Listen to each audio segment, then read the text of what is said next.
Hi, I'm Nikki Fox, and I'm in charge of all sun science here at NASA. This is Ask NASA, and I'm here to answer your questions.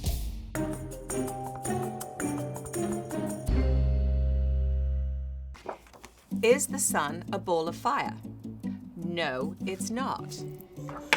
We know that the sun can't be a ball of fire because we need oxygen to be able to have combustion, and there's no oxygen in space. The sun, however, is a giant nuclear furnace. The core in the very center is very, very similar to a nuclear reactor, and all of these particles get squashed together, and there's a huge amount of pressure, and they undergo chemical reactions, and so there are very different layers as you move out towards the edge of the sun. Why does NASA send missions to the sun? Because the sun is the most important thing in our solar system.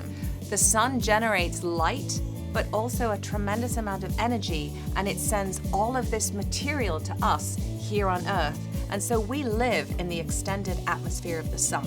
We've looked at the sun in every different wavelength, but recently, NASA launched the Parker Solar Probe, which is a daring mission to go into the very atmosphere, the very heart of the atmosphere of the sun. So I have a model of the Parker Solar Probe spacecraft here. Could I get some sun in here, please?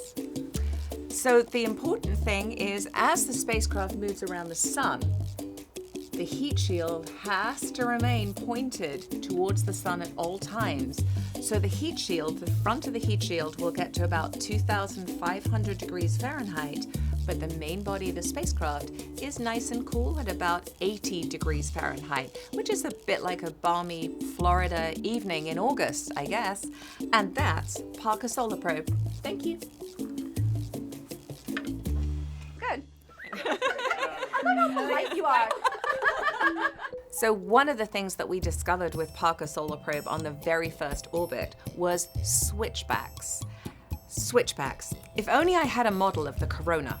Ah, thank you. So switchbacks are really reversals in the material coming from the sun.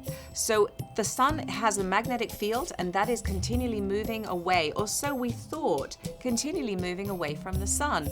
But what we found with Parker Solar Probe is this magnetic field actually kind of reverses on itself and makes an S shape, and we call that a switchback. It's hard to twist a magnetic field. It's like trying to twist a rubber hose. It's hard, and so somehow there's this energy going into the magnetic field that's causing this S shape, and when it releases, it's letting all of this excess energy out into the solar wind. Thank you. Studying the sun is really important as we get ready to support the Artemis mission. We're really protected here on the planet by our magnetic field and all of that atmosphere around us.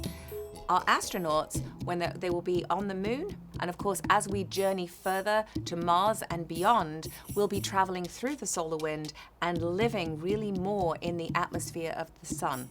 And so it's key as we go forward to the moon, to Mars and beyond with our Artemis mission, that we really understand the source of energy in the heart of our solar system.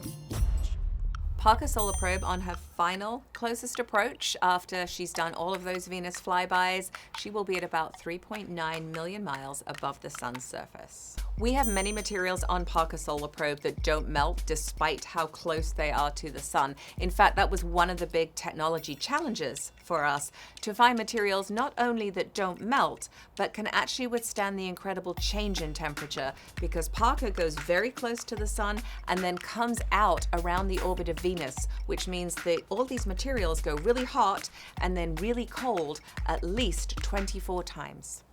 So the critical thing for Parker Solar Probe, of course, is to keep that heat shield pointing at the sun. At some point, she will run out of fuel. At that point, unfortunately, she will start to turn, and the full illumination of the sun will hit parts of the spacecraft that are not designed to see the sun.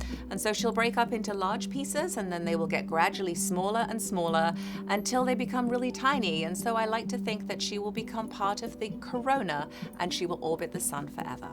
So honestly, we don't know what new science we're going to expect. We've already seen unbelievable stuff on our first couple of orbits. Science is a voyage of discovery, and that is what Parker Solar Probe is doing. She is going into a region where we've never been before. And so honestly, we expect the unexpected.